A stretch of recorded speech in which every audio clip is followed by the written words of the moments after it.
बिहारी महाराज ने सुनीति सदक काव्य के अंदर संस्कृत में एक श्लोक लिखा है। उन्होंने लिखा है कि यदि किसी व्यक्ति के द्वारा जाने अनजाने कोई अपराध हो गया, कोई गलती हो गई, कोई भूल हो गई, तुम्हें जानकारी तुम्हारे ज्ञान में है, तुम्हारी नॉलेज में है, लेकिन तुम यदि मन वचन कर्म से स्वप्न में भी किसी के सामने व्यक्त नहीं करते हो तो तुम सज्जन हो।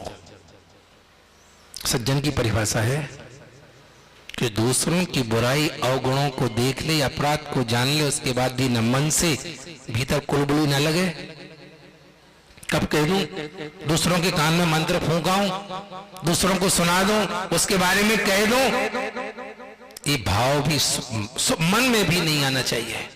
वाणी के द्वारा तो बोलना ही नहीं, और शरीर के द्वारा संकेत करके भी अपने आप के लिए नीचे नहीं गिराना, और स्वप्न में भी कैसे दूसरे की बुराई मेरे द्वारा ना हो जाए। उसका नाम है सज्जन। अपने आप की सज्जनता को जरूर अपने जीवन में देखें। हमारे भीतर कितनी सज्जनता है, कितनी सरलता है, कितनी शांति है, कितना हमारे लिए अपने घर से नहीं, ये सारा समाज और सारा राष्ट्र मेरा घर है, ऐसी बुद्धि के साथ कैसे हम रक्षा करते हैं। अर्जुन कहते हैं कृष्ण से, अर्जुन कृष्ण ये काम मैं नहीं कर सकता, मैं किसी प्रकार से भी बाण नहीं चला सकता। मैंने संकल्प लिया था, उस संकल्प का अपराध, उस संकल्प के टूटने का महाअपराध मैं तुम्हारे सामने निवेदन करता हूं, क्योंकि आपकी साक्षी में लिया था। इस धरती और आकाश की साक्षी थी मैं, धरती और आकाश की साक्षी और तुम्हारी साक्षी में निवेदन करता हूं कि दंड का प्रायश्चित जो भी हो, दंड जो भी हो, अपराध हो, उस अपराध को, दंड को मैं स्वीकार करता हूं। लेकिन मैं अपने भाइयों पर शस्त्र नहीं चला सकता।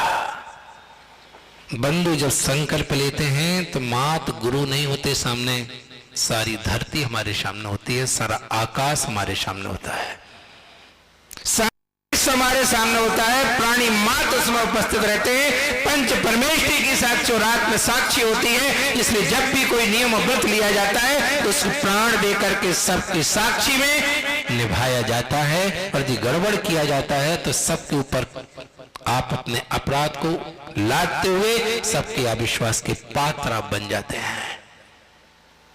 आप गुरु चरणों में निवेदन करके प्रायश्चित ले सकते हैं, किंतु सबकी नजरों में यदि अपराध हुआ तो सबके सामने स्वीकार करके सुधारना अनिवार्य होगा, तब प्रायश्चित शुद्ध करता है।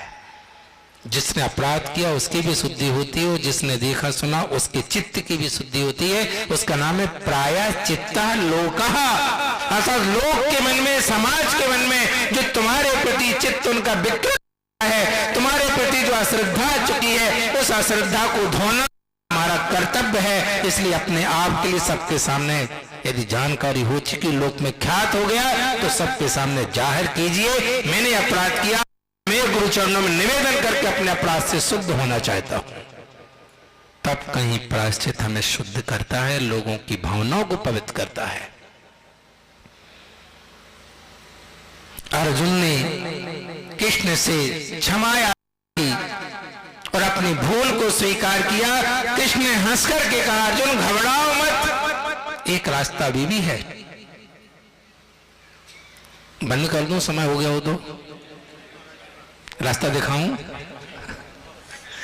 एक रास्ता अभी भी है तुम्हारे अपराध से मुक्त होने का, तुम्हारी आत्म शुद्धि का, और वह रास्ता है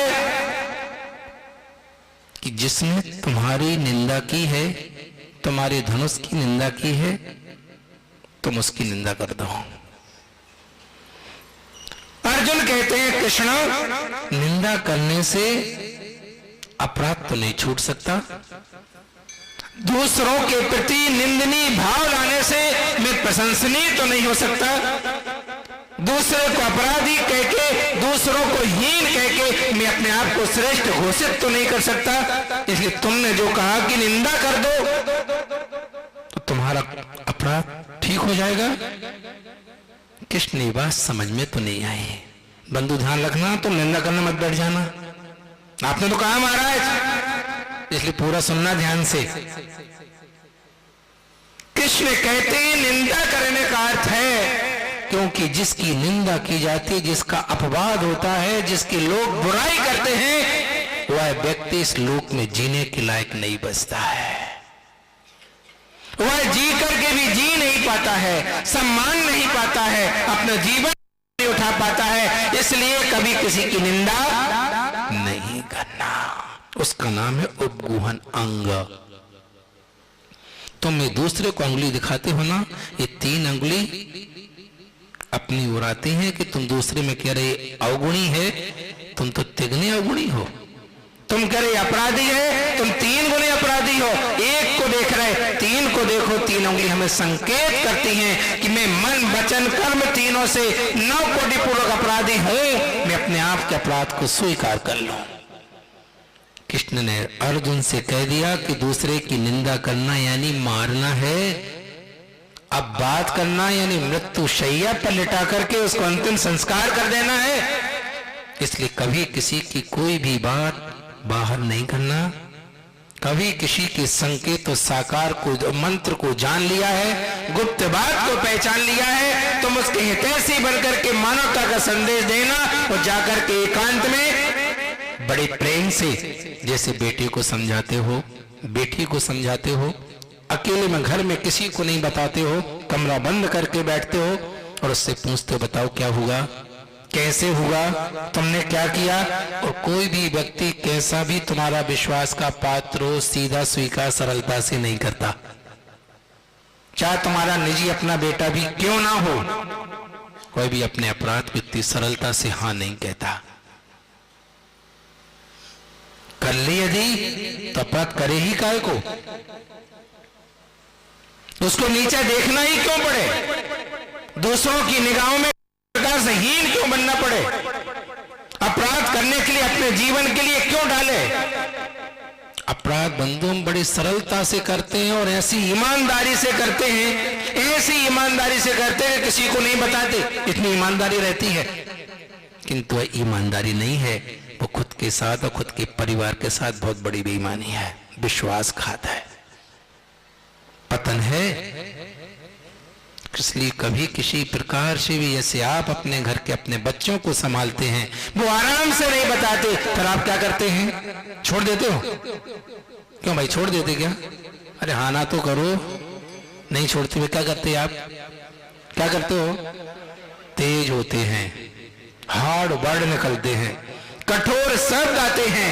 आप धीरे धीरे अपने आप के लिए तैयार करते हुए तेजी में आते हैं, उसके बाद आप धीरे से कान पकड़ते हैं और एक दूसरे हाथ से गाल पर पहुंचा देते हैं और जैसे एक मोहर लगती है, पूछा बोलो जल्दी क्या हुआ था, कैसे किया, किसकी गलती, वो धीरे धीरे बताता है।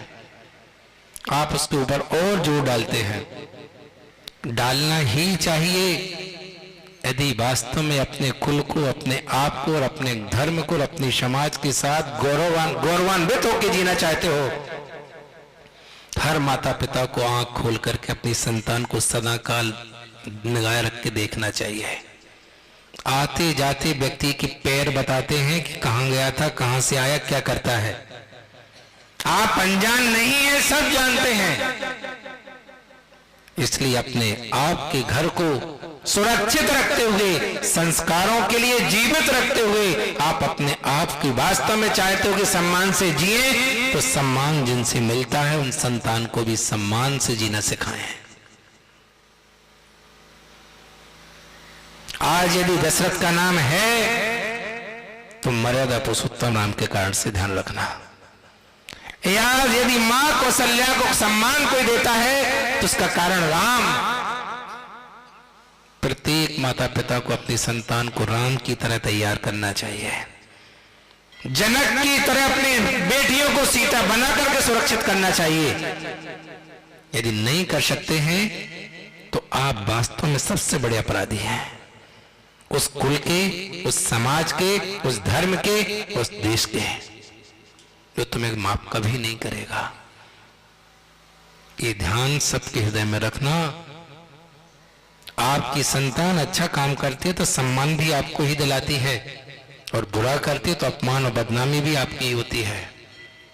दूसरे को नहीं मिलती, दूसरा हंस सकता है आकर के, तत्काल तुम्हें संवेद न देकर के कुछ कह सकता है, किंतु जीना तुम्ही को है। जिस थाली में तुमने करेला परोसे हैं तुम्हें ही खाना पड़ेंगे।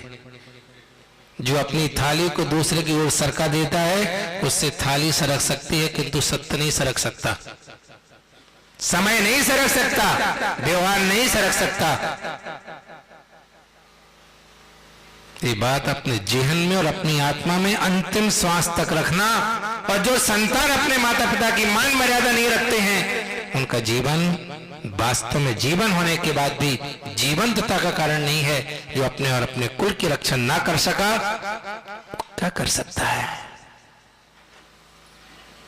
और आप जब संतान को समझाते हैं, समझाते समझाते स्वीकार है, आप उसके बाद भी गुस्से में आके दो चार लगा देते हैं, तो बाद में अंतिम संदेश देकर के उसके लिए सचेत करते हैं। ध्यान रखना, यदि आज के बाद से हमें कुछ शिकायत सुनी देखने में आई, ये घर तुम्हारा नहीं, हम तुम्हारे नहीं होंगे।